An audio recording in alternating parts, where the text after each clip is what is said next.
and then we shipped it later on. Then there was City Hall, the Stereoscope, the big building, which was totally new for us because for the first time it wasn't just a flat building. It was this curved structure. It was this point that there's no individual place where you can actually see everything.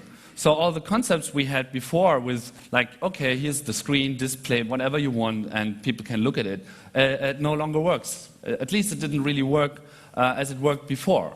Turned out that it worked. The good thing about City Hall and Toronto is that it's in front of a huge square, the Nathan Phillips Square. It's more or less the only one in Toronto. At least it's the one where everybody comes together, which is good for us because it means it was really the place where people meet. You find big events there every day. Yeah, boring ones, interesting ones, everything. Concerts, art fairs, I don't know. It was endless. Like every day there was something else going on. But that also means people know that place and they usually gather there. And that's what they did. And again, as in Paris, our project was part of a larger art project going on called Nuit Blanche, which basically means they're calling lots of artists that do different things in different areas of the city, and we've just been one of them. We've obviously been the most visible one, of course, because nobody else did something as big, but there were lots of people on the streets. I don't know how many, like official numbers, something like 1 million. So yeah, it was crowded, and that's also something we should take care of. So, of course, we were following up on what we did before. So we had the movies, we had things being displayed all the time, and of course we had the games. So we continued to offer gameplay that can be used by the telephone. But this time was different because you couldn't really see everything, as I said before. So what we did is we split up the building where it's naturally split up. We treated both towers individually. So there was a set of games for the left tower and a set of games for the right tower. And you had individual telephone numbers for individual games on each tower. So that people got that pretty easy. So if you want to have a game of whack-a-mole, you had to turn to the right tower. If you want to play Pong, left tower. So that worked. And then we wanted to offer something very new and special, especially for the huge crowds at Nuit Blanche. So we came up with the idea of not only showing something, but making it audible. So 2 guys, Kraftfutter Mischwerk, very cool guys, spent some time to create a symphony for us. You've already heard it a while. And we had live VJing going on the building, in sync with that music. So when we open up Stereoscope, you've seen that scene with the mayor standing there in front, everybody counting down. That's when we did it the first time. Later on in the evening, there was this big show with half an hour of the symphony going on, and that was probably the most remarkable performance we did there. So this scale thing, you know, here you can really see one of the problems is once you've set everything up, how do you check it's actually working? It's so big, you know, and you are inside the building, so it's very difficult. What you need is, first of all, you need a very good, creative, hardworking team. We were around 24 people. Most of them were on site, I think around 18. We have opened up our Torontonian chapter. We met people who have been very compatible with us, and they just joined the team. So we had people from Toronto who helped us out, did software and other stuff. And yeah, then we had like 3 months of preparation. As I said, we did this in Berlin, so we had to ship it, so it had to be ready 2 months before. So out of this whole, more or less half a year we were talking about this project, there were only 3 months of actually planning and producing everything, and then we had to ship it and wait for the ship to arrive on the other side of the planet, you know, and of course you're really praying that there are no big storms or other things coming up. But it worked, and we had lots of stuff. We got 10 fully packed pallets of material weighing around 4 tons. Our cover sheets, the lamps, tons of cables, tools, of course, and our new electronics we designed for the project, which I will take care later of. Oh yeah, and then there was Canadian bureaucracy. If you thought Germany is hard, try Canada. Yeah, I mean, in the end it wasn't too bad, but there were lots of things we had to take care of we really, really love to not have to deal with. Like getting your electronics certified. Oh yeah, and they really put it to some tests and scared the hell out of us, like burning it and so on. So, it burned.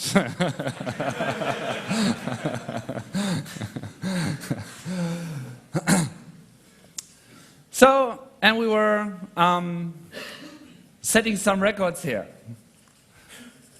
First of all, it's probably the first large-scale wireless light control system. I don't really know this. It's just I just assume because when we did it, it really felt it hasn't been done before.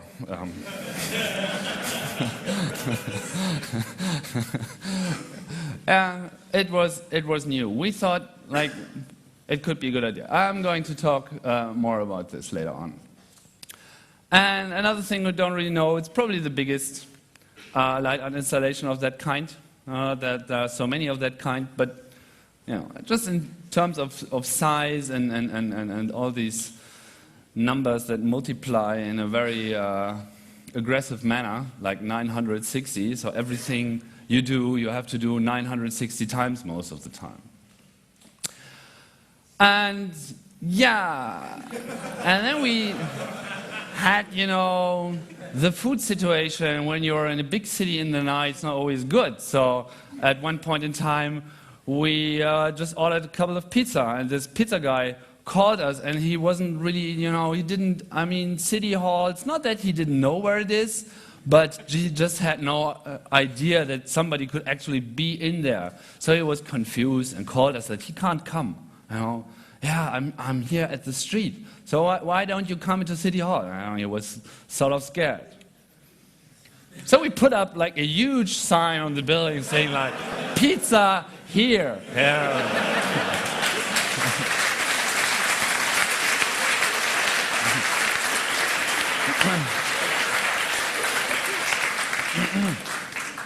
So yeah, and then the pizza came, so it sort of worked.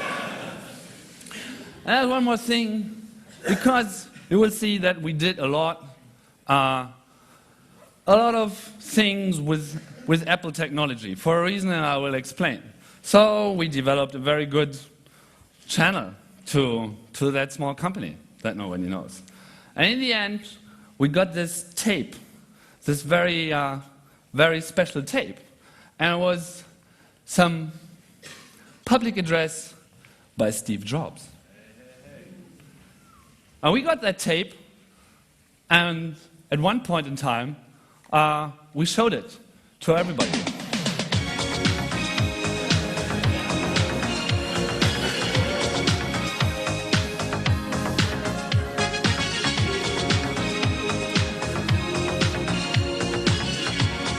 Yeah.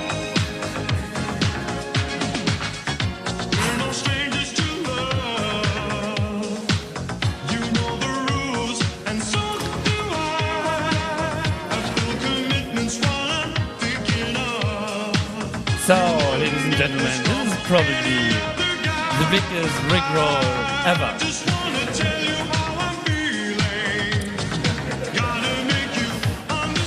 So, now being officially Rickrolled. Let's get serious now.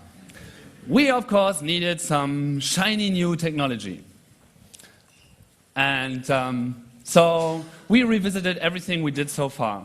You might know we had all these publicly published formats and protocols. We basically reused it, advanced it a bit.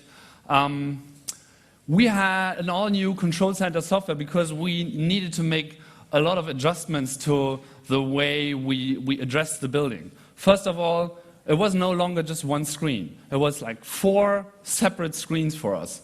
If you look at the building, you see there's this special floor in the middle of each of the tower, which actually is the technical floor, where there's just nothing. There are no windows. It's just like air, AC, and all that shit. So we developed that.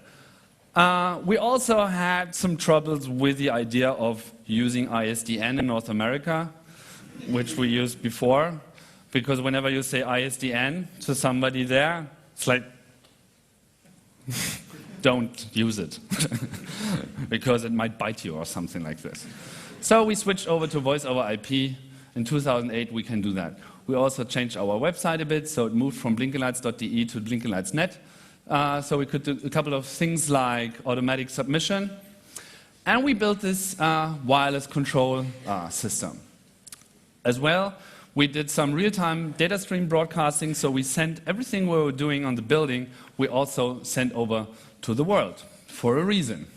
So we were distributing all these pixels in order to serve a global audience, because we knew that the internet was sort of watching us.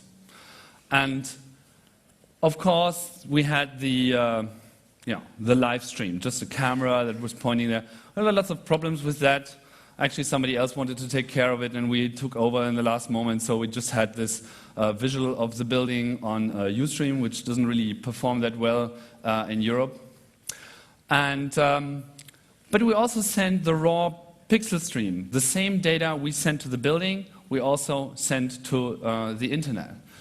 And then we had simulator clients that were actually able to receive and display that, which were running on the iPhone and on the Mac. So you might ask, why only on the iPhone?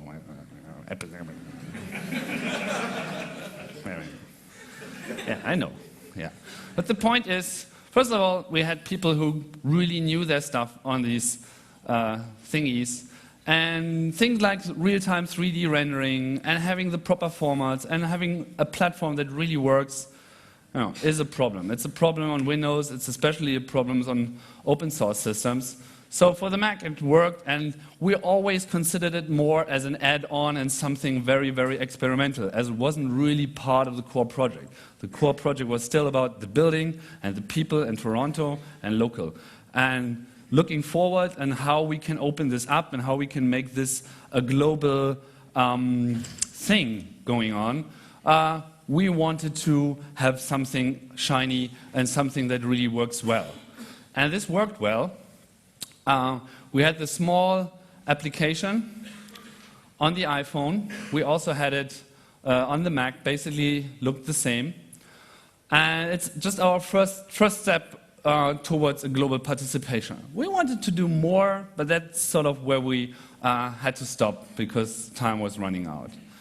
And this network protocol we are using inside the building, we sent out to a relay proxy server, special software that just collects the UDP data stream and retransmits it to ever who wants it. So it's a hierarchy of servers that can actually rebroadcast the stream, and has surprisingly low latency. So you can really follow what's going on the building in real time. It was really, you were looking at your iPhone in front of the building, and it was just like the same. Somebody was playing a game there, somebody was playing a game on your phone. It's not very useful, but it's nice. So some interactive features we were thinking of just didn't make it. And it's probably something for the future. And most definitely we need to find an approach on some kind of cross-platform But these beta versions work very well. So here's an example. That's a screencast from the version on the Mac, but it basically looks the same on the iPhone. You can see smooth transitions. If it doesn't look smooth, it's more a matter of the computer was running on, not so much of the software. And you can take any viewpoint, and while you were scrolling around and looking at the building from all kind of possible and impossible angles, it just continues to display what was going on. This time it's Space Invaders to the right and Pong on the left. Because we were leveraging a certain subsystem on the Mac,